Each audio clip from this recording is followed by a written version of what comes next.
စဖိုမှုသည်ရုတ်တရက်တူ၏ဦးထုတ်ကိုချုပ်လိုက်ပြီးဂျုံမုံများဖြင့်တူ၏ဦးကောင်းထိတ်ကိုဖုံးအုပ်လိုက်ကကြက်ဥနှလုံးကိုခွဲ၍ဦးကောင်းပေါ်သို့လောင်းချလိုက်ပြီးနောက်ကြက်ဥများနှင့်ဂျုံမုံများရောနှောသွားသောအခါဦးကောင်းတစ်ခုလုံးကိုပေါင်မုံများဖြင့်အပြည့်အဝဖုံးအုပ်လိုက်ပြီးပြင်ဆင်မှုအလုံးပြီးစီးသွားချိန်တွင်မိဖို့ချောင်တဲသို့လမ်းလျှောက်ဝင်သွားကတူ၏ဦးကောင်းကိုဒဲအိုးပူပူတဲသို့တိုက်ရိုက်ထည့်လိုက်သဖြင့်ထိုမြင်ကွင်းကထိုနေရာရှိလူတိုင်းကိုအံ့အားသင့်သွားစေခဲ့ပြီးစဖိုမှု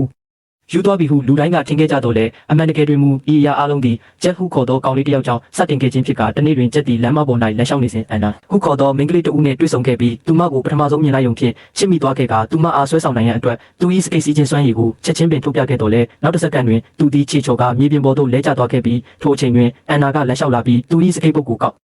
ပေးကသူနှင့်ဖုန်းနံပါတ်ချင်းလဲရန်ပင်ကမ်းလှမ်းခဲ့သဖြင့်ကျက်သည်ချက်ချင်းပင်အလွန်ဝမ်းသာသွားခဲ့တော်လဲသူတွင်ဖုန်းတစ်လုံးပင်မရှိသောကြောင့်နောက်တစ်နေ့တွင်အန်နာနှင့်ထပ်မံတွေ့ဆုံရန်နှင့်ထိုအချိန်မှသာနံပါတ်ချင်းလဲရန်သဘောတူခဲ့ပြီးနောက်ဖုန်းတစ်လုံးဝယ်ရန်အတွက်မိခင်ဖြစ်သူထံမှပတ်စံအနေငယ်တောင်းရန်အိမ်သို့အပြေးလွှားပြန်လာခဲ့တော်လဲသူ၏မိခင်သည်လည်းငွေကြေးပိုင်းဆိုင်ရာခက်ခဲဖြစ်နေသဖြင့်နောက်ဆုံးတွင်ဒေါ်လာ20တာပေးနိုင်ခဲ့ကအခြားရွေးချယ်စရာမရှိသဖြင့်ကျက်သည်တပတ်ရစ်ဖုန်းဆိုင်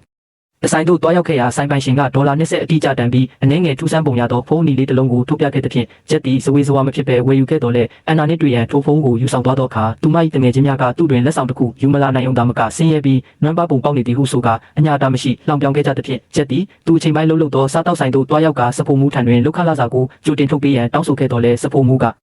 မြင်းပေယုံတွေမကပဲအတူအယောင်ငွေဆက်ကူတရွက်ကိုတမင်တက်ပေးခဲ့သည့်အပြင်ဝန်ထမ်းအားလုံး၏ရှေ့မှောက်တွင်ချက်ကိုအခြေရေးတစ်ခုရှိဖို့မထိုက်တန်ပါဘူးဟုပြောဆိုကာလှောင်ပြောင်ခဲ့သောကြောင့်အဆက်ခွဲခြင်းများကိုတစ်ခုပြီးတစ်ခုခံစားရပြီးနောက်ချက်သည်လုံးဝစိတ်ပြတ်အားငယ်သွားကသူ၏နာကျင်မှုနှင့်စိတ်ပြတ်မှုအားလုံးကိုဖုန်းထဲသို့ရင်ဖွင့်လိုက်ရာထိုအချိန်တွင်ဖုန်းသည်သူ့အလိုလိုစမ်းကြဲသောနံပါတ်တစ်ခုကိုရုတ်တရက်ခေါ်ဆိုခဲ့တော်လဲချက်ကဖုန်းချိုရင်းချက်တစ်ခုသာဖြစ်လိမ့်မည်ဟုယူဆကတိတ်ပြီး